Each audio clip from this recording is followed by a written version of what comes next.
I'm Dylan Cook, and I'm here to present women in policing. In the United States, women make up 51% of the population. So obviously, that's the majority of the population. And women only make up 14% of policing in the United States. So you can see that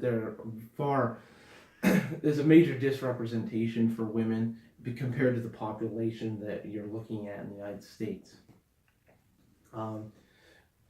The biggest thing with policing and for women is that they do not have many opportunities for higher paying positions in policing.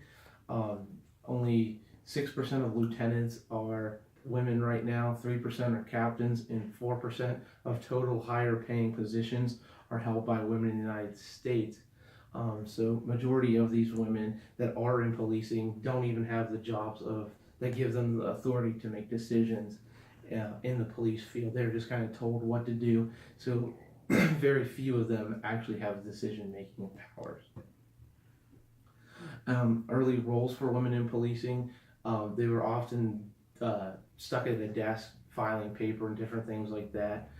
They were never given the ability to show what they could do in the field because the males did not allow for women to do any patrolling jobs.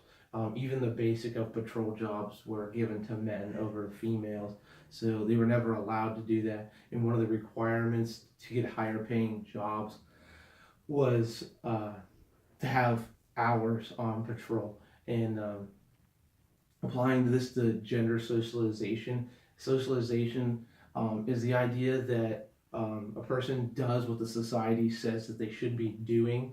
So women were told they should stay in the desk jobs, they should continue to do what they're doing, so that they never gave them the promotions. And then you can see that still currently, as I mentioned earlier, how few women are in higher paying jobs in the policing. They're basically lower level jobs for the women. Still to this day, that socialization is still there. Training for women officers.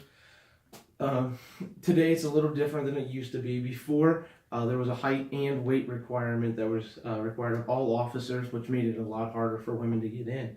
Obviously, women are typically shorter and weigh less than men, so those requirements restricted women from getting the jobs.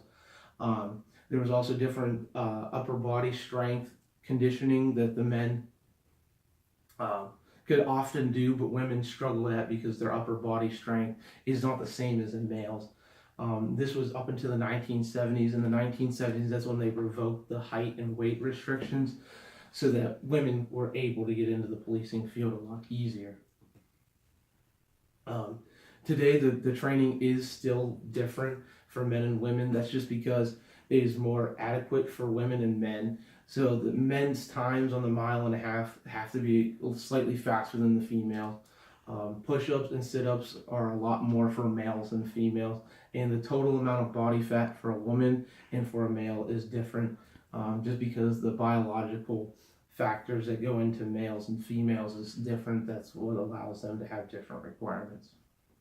Males' perspectives, like I said earlier, with the gender socialization, men never really wanted women in policing, so they did things to direct them away from it. So you can see majority of the time they were disrespected in policing when they were police officers. They were never given the chance to make promotions and get different higher ranking jobs. They often said things like, leave the work to the real officers and different things like that, referring to the men as real officers. And the biggest problem for women in policing still to this day is how a man acts towards them. Thank you.